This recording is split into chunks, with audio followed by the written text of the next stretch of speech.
Kolkata TV ডিজিটালে আপনাদের সকলকে স্বাগত। আপনাদের সঙ্গে রয়েছি আমি অঙ্কুর। আমরা এই মুহূর্তে দাঁড়িয়ে রয়েছি মেয়র রোডে গান্ধী মূর্তির সামনে, যেখানে আমার পেছনেই দেখতে পাচ্ছেন এই মঞ্চ তৈরি করা হয়েছে ঋতব্রত শিবির।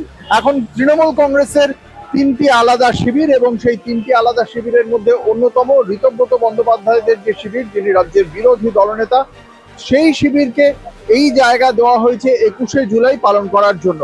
এবং এক্ষেত্রে কোর্টের পক্ষ থেকে, রাজ্য সরকারের পক্ষ থেকে যে সমস্ত শর্ত দেওয়া হয়েছিল সেই শর্ত মেনেই করা হচ্ছে। এবং যেহেতু 21শে জুলাই প্রত্যেকবারই এই দিনটিতে অঝোর ধারায় বৃষ্টি হয় এবং আজকেও তার ব্যতিক্রম নয়, সে কথা মাথায় রেখেই যারা আসবেন সেই দলীয় কর্মী সমর্থকদের জন্য মাথায় আচ্ছাদনের বন্দোবস্ত করা হয়েছে। প্রত্যেকবারই আমরা দেখতাম এর আগে ভিক্টোরিয়া হাউসের সামনে এই ধরনের কোনো আচ্ছাদনের বন্দোবস্ত থাকতো না, কিন্তু এবার হাজারের মধ্যে লোকসংখ্যার কথা করার কথা বলা হয়েছিল। যদিও এবার ঋতব্রত বন্দ্যোপাধ্যায় শিবিরের পক্ষ থেকে বলা হয়েছে যে তারা ভালো সংখ্যক লোক আনবেন, এবং এর মধ্যে যে জেলাগুলির সঙ্গে গুরুত্বপূর্ণ কথা হয়েছে তারা হলো কলকাতা উত্তর, কলকাতা দক্ষিণ, নদিয়া, হাওড়া, হুগলি এবং দক্ষিণ 24 পরগনা। এই 6টি সাংগঠনিক জেলার সঙ্গে কথা বলে এ বিষয়ে সিদ্ধান্ত নেওয়া হয়েছে যে তারা বিশেষ করে লোক নিয়ে আসার, অর্থাৎ কর্মী সমর্থকদের এই 21শে জুলাই মঞ্চের সামনে 21শে জুলাই পালনের জন্য নিয়ে আসার বিষয়ে তারা চিন্তা ভাবনা করবেন। এবং এই মঞ্চ থেকে ঋতব্রত শিবিরের পক্ষ থেকে কি বার্তা দেওয়া হয় তা অত্যন্ত গুরুত্বপূর্ণ। তার কারণ ইতিমধ্যেই এই ঋতব্রত শিবিরের বিরুদ্ধে কালীঘাট শিবিরের পক্ষ থেকে একদিকে যেমন বেইমান অভিযোগ করা হয়েছে, সেই অভিযোগের প্রেক্ষিতে এবং তার পাশাপাশি ঋতব্রত বন্দ্যোপাধ্যায় বলেছেন যে তারাই আসল তৃণমূল কংগ্রেস। ফলে 21শে জুলাইয়ের মঞ্চ থেকে প্রথমত কেন ঋতব্রত বন্দ্যোপাধ্যায় শিবিরকেই আসল তৃণমূল কংগ্রেস বলে মানবেন দলীয় কর্মী সমর্থকরা, প্রথমত সেটা আইনের চোখে যাই হোক দলীয় কর্মী সমর্থকদের সামনে সেটা তাদের যুক্তি দিয়ে পেশ করতে হবে। 1, 2, এই যে কালীঘাট শিবিরের পক্ষ থেকে তাদেরকে বেঈমান বলা হচ্ছে, যে তারা মমতা বন্দ্যোপাধ্যায়ের সঙ্গে বিশ্বাসঘাতকতা করে বেরিয়ে গিয়েছেন, সেটা যে কেন বিশ্বাসঘাতকতা নয় সেটা তাদের বোঝাতে হবে।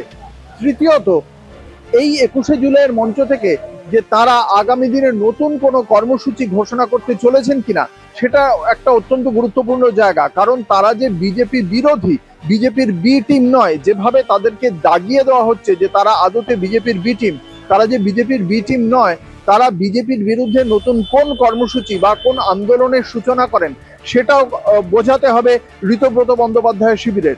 4, শহীদ পরিবারের পক্ষ থেকে যে বিষয়টি খুব গুরুত্বপূর্ণ, যে শহীদ পরিবারের পক্ষ থেকে কতজন ঋতব্রত শিবিরের এই 21শে জুলাইয়ের মঞ্চে উপস্থিত থাকবেন সেটাও দেখতে হবে আমাদের। যে আগামীকাল ঋতব্রত বন্দ্যোপাধ্যায় শিবিরে এই যে 13 জন গত 1993 সালের 21শে জুলাইয়ের যে ঘটনা ঘটেছিল, যেদিন Mamata Bandyopadhyay no card no vote এই দাবি নিয়ে তিনি পথে নেমেছিলেন, মহাকরণ অভিযান ছিল এবং সেই মহাকরণ অভিযানের সময় পুলিশ গুলি চালায় যাতে 13 জনের মৃত্যু হয়। মমতা বন্দ্যোপাধ্যায় মুখ্যমন্ত্রী হওয়ার পর তিনি অবসরপ্রাপ্ত বিচারপতি সুশান্ত চট্টোপাধ্যায় নেতৃত্বে 21শে জুলাই কমিশন গঠন করেছিলেন, কিন্তু আজ পর্যন্ত গত 15 বছরে সেই 21শে জুলাই কমিশনের যে তদন্ত রিপোর্ট তা মমতা বন্দ্যোপাধ্যায়ের সরকার বিধানসভায় পেশ করেননি।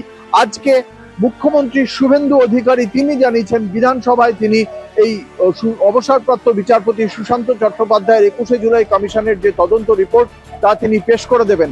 ফলে একদিকে যখন মুখ্যমন্ত্রী এই ঘোষণা করছেন, তখন ঋতব্রত বন্দ্যোপাধ্যায়দের শিবির তাদের পক্ষ থেকে 21শে জুলাই পালন করা হবে। সেখানে শহীদ দিবসের এই দিনে শহীদ পরিবারের পক্ষ থেকে কতজন উপস্থিত থাকবেন সেদিকেও আমাদের অবশ্যই নজর থাকবে। এবং সেই প্রস্তুতি এই মুহূর্তে চরম পর্যায়ে পৌঁছে গিয়েছে। পেছনে দেখতে পাচ্ছেন মঞ্চ একেবারে শেষ পর্যায়ের কাজ হচ্ছে, সামনে ডেকোরেটরসদের কাজ চলছে, এবং এদিকে আপনাদের আরো একবার দেখিয়ে দেবো কে একেবারে চেয়ার আনা হয়েছে। সামনে যে আচ্ছাদন, সেই আচ্ছাদনের তলায় মানুষ থাকতে পারবেন যাতে তাদের কোনো রকম ভাবে বৃষ্টির জন্য এই সভা কোনোভাবেই যাতে পণ্ড না হয়, সেটাও একটা গুরুত্বপূর্ণ জায়গা। তাদের বসার বন্দোবস্ত করা হয়েছে। এবং সেই সঙ্গে সঙ্গে এবারে যে চিত্র আমরা দেখতে পাচ্ছি, সেখানে এই যে 21শে জুলাইয়ের যে মঞ্চ, সেই মঞ্চে কোন কোন নেতা বা নতুন আরো কেউ এই 21শে জুলাইয়ের মঞ্চে ঋতব্রত শিবিরে যোগদান করেন কিনা সেদিকেও আমাদের নজর থাকবে। এবং সে খবর জানতে গেলে আপনাদের চোখ রাখতেই হবে কলকাতা টিভি ডিজিটালের পর্দায় রাত দিন 7 দিন।